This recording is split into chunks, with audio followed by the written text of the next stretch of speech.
The Human Loop podcast, powered by Ethereum. Ben, Hey. welcome.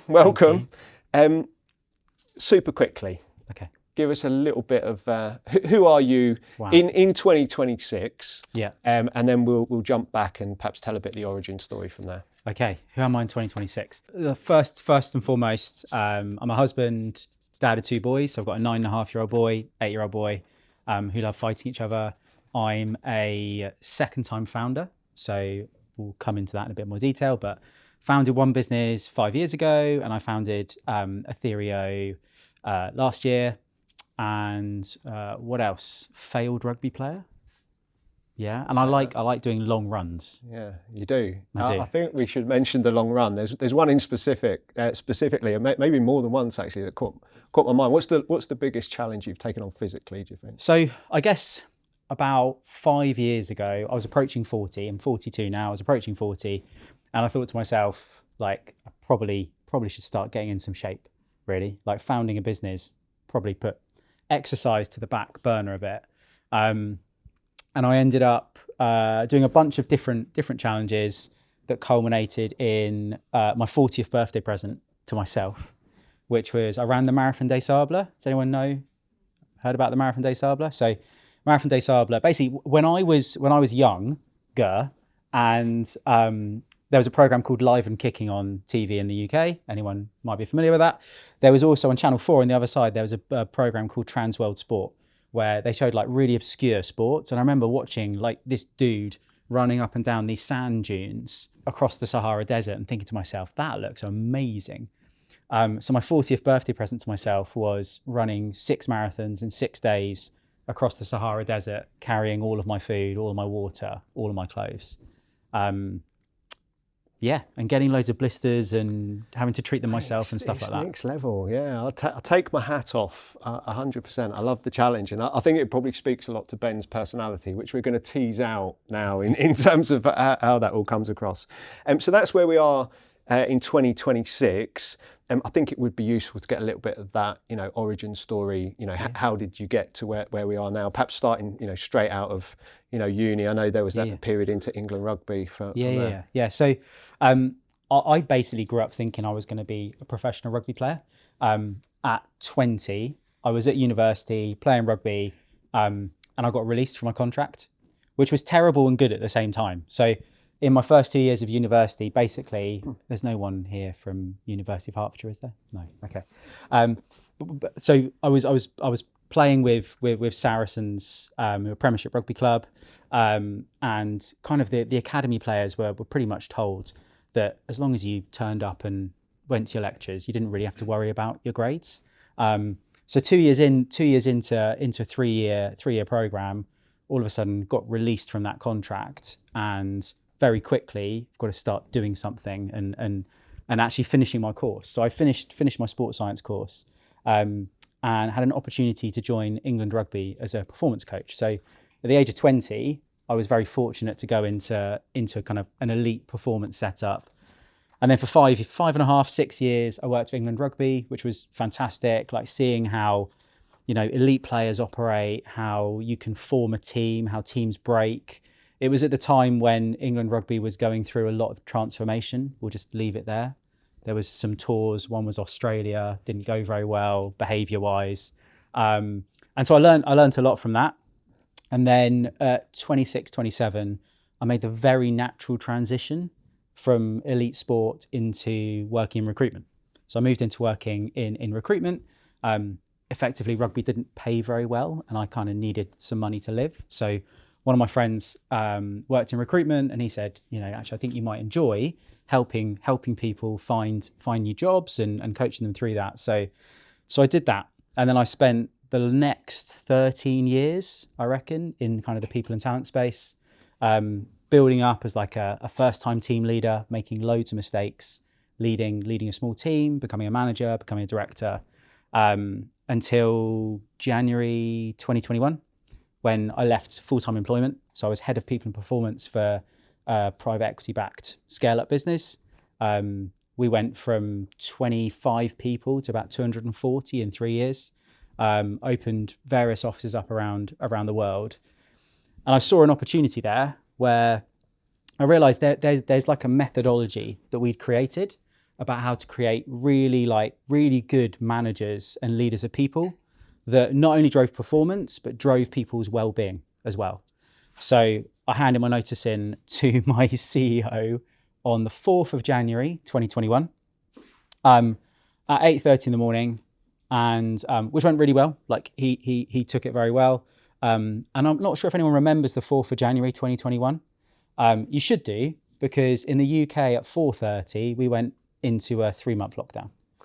So I went from being employed to unemployed, starting a new business, which was this leadership development consultancy that I was going to take and help other people kind of develop their leaders. And then we went into a 3-month lockdown, and the phone went 2 hours later at 6:30 p.m. And it was my CEO calling back, and he said to me, "Would you like your job back?" And I'm stood in our kitchen. I can still picture it today. My wife's kind of about 10 feet away from me, the other side of the island. She's going, "Yes, you do want your job back." And it was one of those sliding doors moments where I was like, do I believe enough that actually I can take this and help other people, and they'll pay for this, or do I kind of go back on what I'd chosen to do? So I said, yes, I am leaving. I'm not going to take my job back. And my wife was like, "You are in a lot of trouble." Straight away, I could tell. It was the eyes. She didn't have to say anything. "You're in a lot of trouble."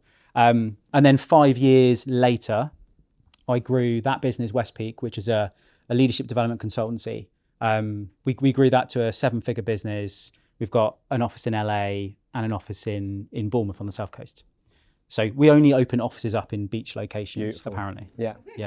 It's just the sand. Just the sand. Yeah. Love the sand. Yeah. Mate, that's amazing. And we'll drill into all of that. But I think having that backstory is definitely helpful as to how we ended up here. I guess at some point in that, first of all, elite sport into recruitment speaks to me. I was very, very similar story myself. But I think at some point you've obviously realised that your passion is people and people development and getting the best out of people. Was that something that came from the sport, or was that something that came, at some point in that first commercial? What was the point where you went, okay, people development and leadership is what excites me? Yeah. I'm not sure we've talked about this story actually before, but so I think it harps back to my first year at university. I turned up thinking I want to try out for the rugby team, and turned up, kind of got into the rugby team, and then almost like the second training session we had, our coach didn't turn up. And this is a paid coach by the university, just didn't turn up, and we're like, okay, well, we'll kind of play some rugby, we'll figure it out. And then the next week he didn't turn up. And we're like, there's something going on here. And then we heard back from the university sports coordinator that actually he'd gone AWOL, and they weren't going to be able to find us a coach. So for that first year of university, we had a decision. It was either we're going to be a rugby club that's got a drinking problem, or we're going to actually create something here. What do we want to make out of this? And so there was this kind of left or right moment, and a bunch of us kind of got together and was like, right, we're going to figure out how to coach this team ourselves. And when I look back, I think we actually had an amazing run. So we got promoted 3 years in a row through kind of university leagues. We did eventually get a coach in year 2. But I think that first moment of just having to step out of a group and figure something out to provide some leadership just out of necessity, I think was probably the first thing that gave me that appetite that actually giving back to a group and seeing other people develop, I really got a taste for that then. Yeah, mate, amazing. And you've run with it, which that's been my career now. I like to see it. I think in terms of that then, just in terms of the backstory, but before we get into some specific, I think, sort of conversations around leadership and stuff like that, you've obviously called out 2021. You had that sliding door moment. That was the start of West Peak. West Peak has gone on to, be sort of super successful from there. So what did that sort of 2021 to 2025 journey look like at West Peak? What sort of customers were you working with? What sort of clients were you working? What was your involvement kind of in the day-to-day at that at that point? So for the first 3 months when we were in lockdown, I had a very, very direct message from my wife, which was, we have 6 months worth of savings. You need to be profitable in 6 months. All right. So no investors, go. Yeah. So like year one was kind of, I need to replace my salary. That was like, if I can replace my salary, there was the only overheads were kind of me. If I can replace my salary and add value to other businesses by developing and enabling their leaders to perform better, then we're good. So fast forward 6 months into that business, fortunately, the methodology that I'd created kind of working for other businesses and developing leaders throughout that program, that was yielding really good results. So we worked with a couple of like BGF, so BGF private equity fund, a couple of their portfolio companies, got an opportunity to pilot a leadership program with one of those that then very quickly turned into, great, thanks for training those 25 managers. By the way, we need you to train 108 of them in the next 9 months. And they ended up going on this massive growth journey. And we were able to leverage a lot of data points for our methodology off the back of that. And then really Westpeak kind of took off the back of that. So I ended up then bringing in a business partner. So I brought in a business partner who then got equity in the business. And then we began hiring facilitators and marketing and finance and ops, etc. And 3 years later, we were a 7-figure business. 4 years later, we'd opened up in LA. And the variety of our work was like really sector agnostic. So the thing we focused on being really good at was really understanding the business's like mission, vision, values, how they wanted people to behave, and then creating consistency across all of their leaders so that they could create good leaders that, you know, really drove performance, but also looked after people's well-being, with a view that actually if you can retain your staff for longer and improve their productivity, you're going to create more value at the end. Yep. Right. I've set the scene. Now we're getting into the details. Now we're going to leverage some of this Westpeak and Ethereum knowledge. Yeah. So in terms of that, we've got Ben AI for the next hour. We're going to use you as our personal AI. Okay. So in terms of that, I guess you've talked about working in different industries, different sectors, different sizes of business and stuff like that. I think when you're dealing with founders and leadership teams, do you see people consistently making the same mistakes like early on? Like if they're early in their founder or leadership journey, are there certain things that you see time and again from first-time leaders? Yeah. I think it's a nature of like being a founder as well. I think is helpful. Like there's an amount of empathy that you've got to create. You've got to overcome inertia. So to start something, you've got to have that like founder. I was like furious founder energy, I would call it. Like you've got to be able to do everything. You've got to be in, you know, distribution. You might need to be in tech. You might need to be in product, marketing, sales, invoicing, accounts, like everything. So I think when you get, and then the business gets like product market fit or some investment, and all of a sudden you need to go on this journey, which requires, even today with agents, etc., requires human leverage. So you end up hiring into your team. The mistake I see made often, and I've fallen foul of this a lot as well, is that you forget that you can take the superhero cape off. Like you've actually got a team now that you've hired because they've got the skill sets to be able to do different areas of that business kind of team.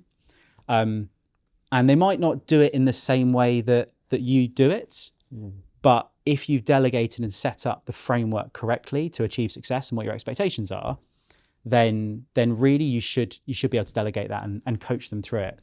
The biggest mistake I see is let me take a look at that, or I can do that quicker, or would you like my help with that? Yeah. That's one end. That kind of, I mean, we could call it micromanagement. I think micromanagement has like very bad connotations. I think early stage founders and early stage leaders and first time leaders, I think they genuinely most of the time want to help people. Or you get the other end, which is like complete abdication of responsibility for that now. So in my business, it would be, oh, thank goodness someone's looking after finance. Yeah. Like, Okay. Yeah. I don't need to be in that anymore. But that has been a mistake, because actually I need to have visibility over cash flow and sales and marketing spend. I can't just go, you look after the bookkeeping. Yeah. I still need some sort of oversight. And I think that founder furious mode needs to translate to almost like an enablement, coaching, architect type role. Yeah, it makes so much sense. I think in a lot of earlier businesses that I come across, it's very much that, that, as you say, furious. It's a great word. Like, you're moving fast, you're breaking things, you're just getting people in, you're growing, you're scaling. But one thing that I've found interesting when we've talked in the past is you've talked about foundations. Even at that stage, it probably saves potentially some time and some pain if you can get some of these foundations right. So are there foundations that you would look to get the sort of that early structure for teams in place? Yeah, for sure. And I think that there's a challenge, I guess, if you're like bootstrapping, and if you have investors as well. So if you're bootstrapping, it's your money, and so it's actually like, how do we get to market as quickly as we possibly can? So you jump on the hamster wheel. Like, let's get something, let's get to market, let's try and make some revenue, see if this is a thing. Like, on the other side, like having investors now in Ethereum, there's definitely like you need to deploy the capital when, like, the time is ticking type. So it's like the mistake is to jump on the hamster wheel again. Both, like, speed can sometimes early on be the biggest thing that will bite you in the ass in 6, 9, 12 months. If you haven't outlined, like, actually, what is our mission? What is our vision? What are our behavioral values? Like, how do we work within this environment? And like, the parallels are there to sports teams, like the sports teams that you see like crumbling because of, people falling out, behavior problems, misaligned ways of working, judgments being made, poor decision making. Actually, when you reverse engineer when businesses go wrong and people fall out or people miss quarters or whatever, it's often because there's either been a gap in one person thinking we're going left and the other person thinking we're going right. And so something falls through the gap, or you get kind of crossover work. Yeah. And you get people falling out because, hang on a minute, I'm responsible for marketing, but I'm responsible for sales. Like, where does that overlap, and how do we agree that the best idea must win? Yeah, mate, I love it. Makes a lot of sense.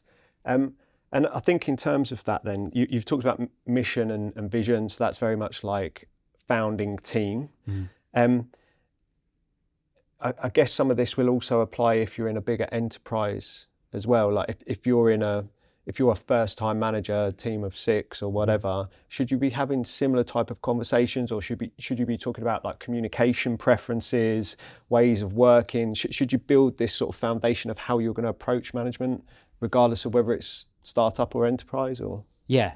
So there's an amazing book. Those of you who like geeking out on this sort of stuff, there's an author called Dan Pink, who's like an investigative journalist, and he basically goes and looks at all the good research around a topic, and then pulls it together in like very easy to consume books. There's one book around this topic which is awesome. It's called When, and it's about the science of starting things and restarting things. And I came across this book about, I say 5-6 years ago, and it like put all the pieces together for me, because one of the things, like, if you're in an organization and you get promoted, you've been promoted generally because you've been a really good individual contributor.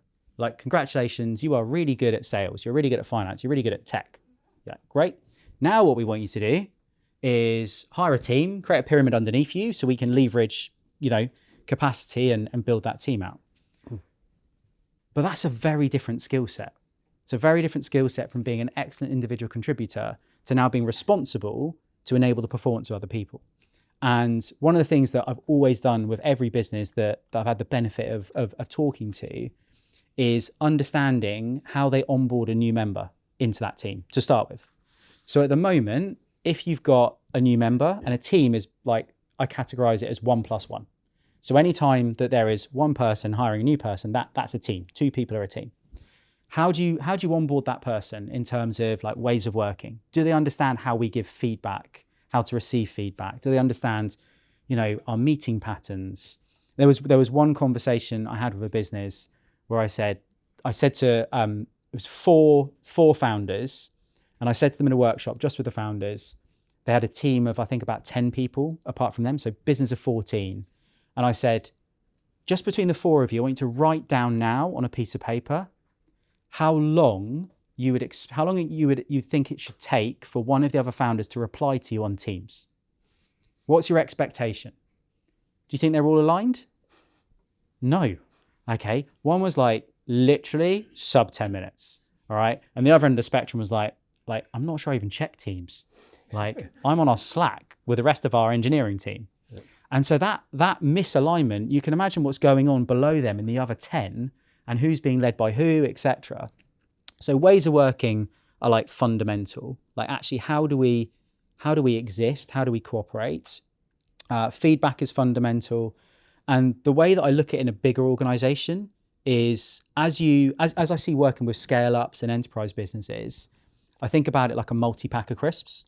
Right, I'm going to go with Walkers. I know we're not sponsored by Walkers. Okay. Yeah. You're like, where is he going with a multi-pack of crisps? Like, what's happening? So think about like a multi-pack of crisps, all right? So the business, like think about Amazon, all right? Amazon are like Walker's crisps. Inside that multi-pack is like 24 different packs, all right? And they're all the same shape crisp. So they all have Amazon values, right? Same shape crisp. But they're different flavors, yeah? So every multi-pack has got different flavors. You have a team that's a bit prawn cocktail, all right, probably marketing, bit prawn cocktail. Fair. And then a bit of salt and vinegar, sales. Yeah, bit of salt and vinegar. Yep. But actually, those subcultures within that team are really, really important because at the team leader level, having a little bit of a flavor and a subculture is really important because that's what binds that team together. Like they interact with each other day in, day out. But what you can't have in a business is like some Doritos and some crinkle cut. Because that's when you get like empire building and fractions in different organizations. Mate, that actually really worked. Good. It was good. I like that. That's my simple behavioural science approach. It's amazing. I instantly went, what other flavours would be? I'm like accounts, ready salted. Oh, just playing, innit? You know what I mean? It's a thing, innit? We could spend the rest of the evening talking about crisps. Amazing.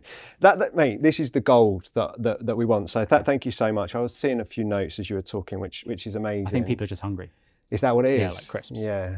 Write that down. Must get some. Yeah, that's cool. And I think the thing I love there is that you're making what you're talking about relevant to whether you're one person hiring your first employee or whether the first time manager in a big organization or whether you've got 15 people underneath you or whatever. I think just final one before we move on to a bit about feedback.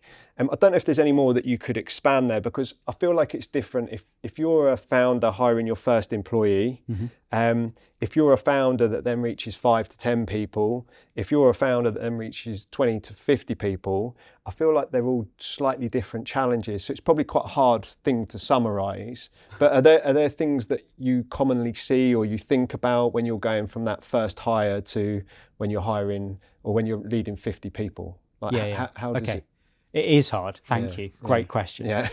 Sorry. So I would say that I've seen very few businesses that have done the foundations right, that when they get to maybe like one leader with, 15 people in the organization or 25 or 50 or 100, whatever, that we then have to go in and work with them to re-engineer what those values are and what that way of working should be.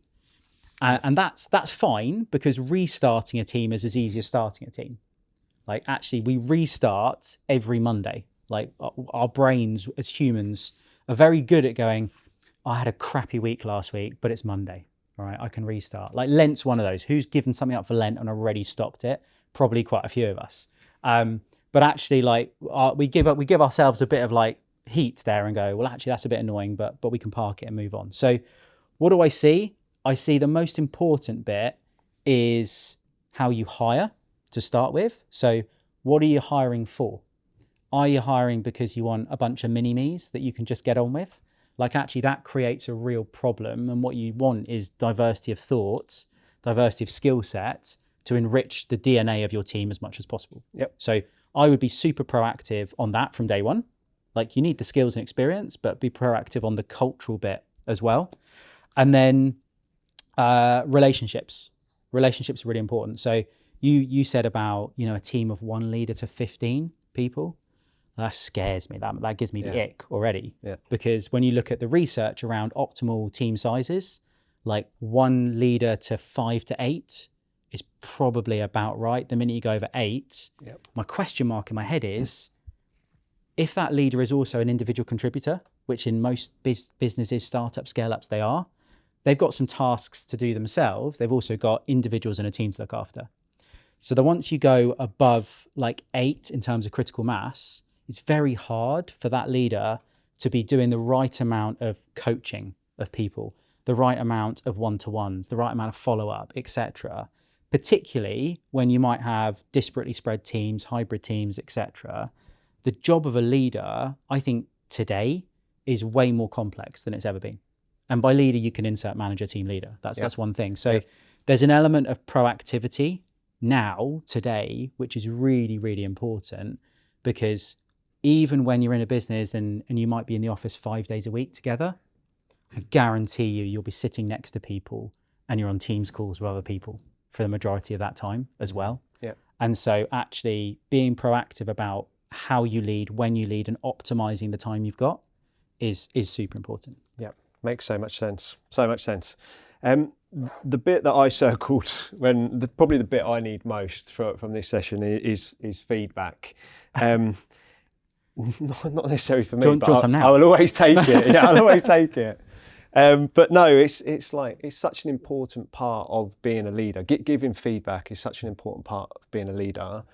Speak for myself, sometimes I find it hard. I'm great at giving good feedback, but when it comes to giving bad feedback, it's hard. Yeah. So I'd love to, if we can perhaps segue in that sort of direction, what's your view on that? And, is what I'm describing something that's common? Do you see this, often in terms of that feeling, and how would you approach it if you were a leader of people?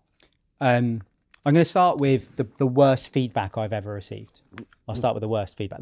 And it's not the worst feedback. People have said worse things to me, but it's the worst. It's the best example of terrible feedback. Okay.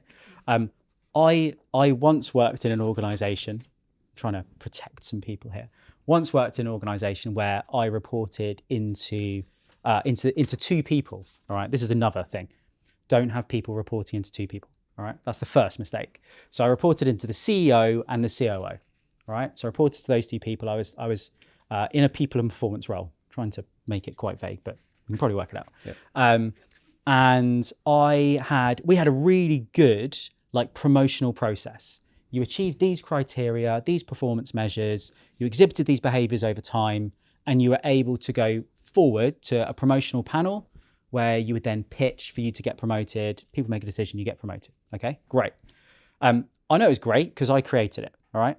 I know it's a little, okay, I created it, but that's important. So I created it, and then I was held accountable for it, to it as well. I kind of achieved everything, and I've sat down in a one-to-one with the COO, and I'd achieved everything on there, and I was like, look, I've achieved all this stuff. And he was like, yes, you have, I agree. And I was like, amazing. And I'm thinking, pay rise, okay?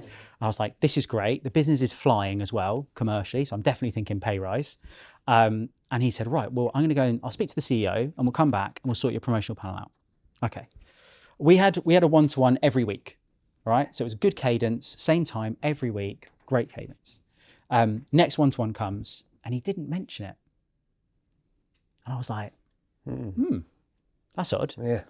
Next week comes, he didn't mention it. I was like, I'm not letting this one go. And I was like, by the way, insert name. I noticed that we haven't talked about my promotional panel. And he was like, yeah, been meaning to talk to you about that. And I was like, well, we're here now. Let's have the conversation. And he said, I spoke to the CEO, and he said that your star hasn't been shining as bright for the last 6 months. So we think it would be in your best interest if you waited 6 months when we'll be doing promotional panels again. And I was like, okay, what do I do with that? What do I do with that? And I'll tell you what I did, which was wrong. Okay. The meeting room we're in was next to the CEO's office. I walked out of that meeting room, went around to the CEO, and I was like, what the hell are you talking about? Okay. And we had a very good relationship. We had an open conversation. But why is that feedback so bad? That feedback is so bad because proximity from the event, So when you want to give someone constructive feedback, you have to give it as close to the event that you want to give feedback on as possible. I was just given feedback on something that started 6 months ago. All right. So the proximity, I was like, what the hell are you talking about? Like, when 6 months? What was it? And then specificity is really important. So there was no like, Ben, you didn't do these 3 things really well yesterday. It was your star isn't shining as bright. And I was like, what does that mean? Like, star? What? Yeah. So that was vague and terrible. Also, the feedback didn't come from the person that wanted to give me the feedback. It came from another person. So don't give feedback via someone else, even if you're concerned about giving bad feedback. It's got to be you, Dave. Okay. Yep. So proximity, specificity, it's got to be you. In person if you can. All right. WhatsApp feedback is not the one. Voice noted feedback is not the one. Email feedback is terrible. All right. So in person, if it has to be Zoom call, Teams call, etc., but make sure that that person is in a space their end where they can receive feedback. If you can see they're in a Pret or an open office, it's probably not the moment. You need to pull the parachute cord and say, look, let's have this conversation another time. All right. If you've got your kids running around in the background, it's also probably not the right time. And then the massive thing is intent. Like, what is your intent in giving this feedback? And the intent for constructive feedback has to be to develop the other person. Yeah, it has to be to develop the other person.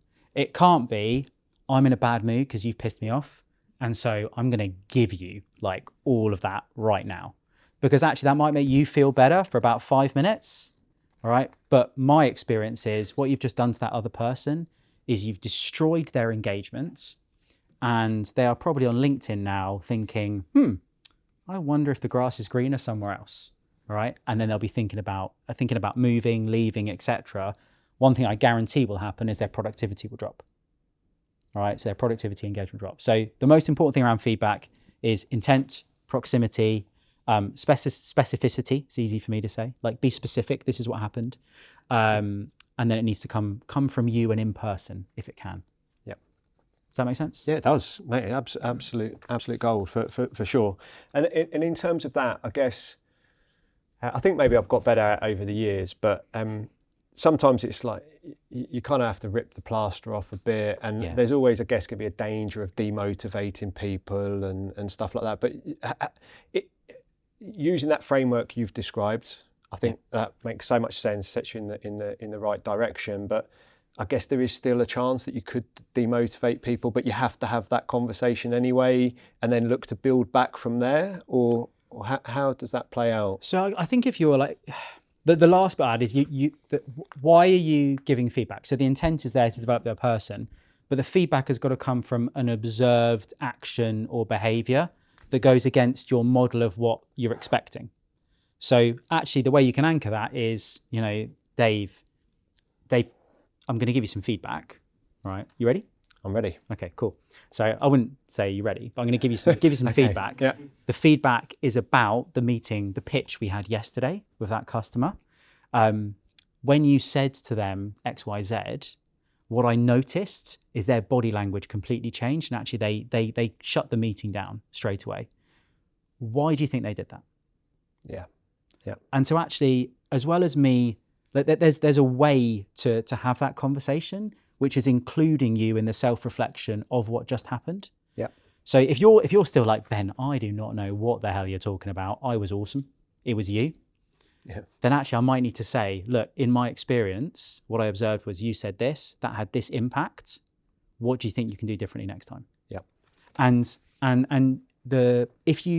my experience, my observation is myself with my teams and coaching like over 2,000 leaders now in the last 15 years, is that the leaders who avoid having the difficult conversation early on only have messier, uglier conversations later.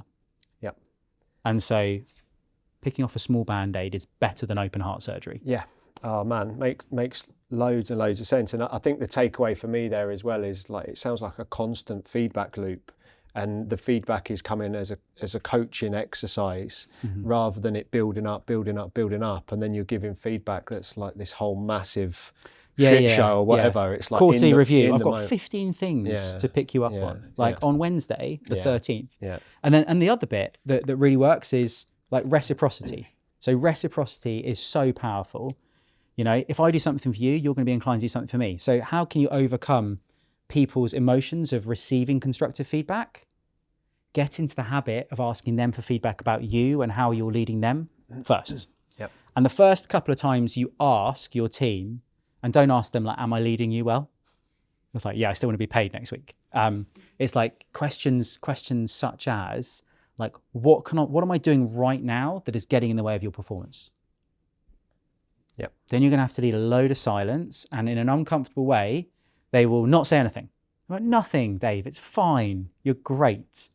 But you've got to say like, no, like there is stuff I know that I've got blind spots on that I'm not doing really well. If you had to say one thing, what would it be? And leave some silence. And then you will start to get their little is Dave really open to this? Yeah. They'll say something, and if you're like, yeah, but, and shut it down, they will never give you feedback again. Yeah. So it's then about receiving that feedback, thanking them for that, like taking it away. And that then creates a relationship of like a bit of a mini feedback culture. Yeah. Where actually then, because they're giving you feedback, they will be more open to receiving developmental feedback as well.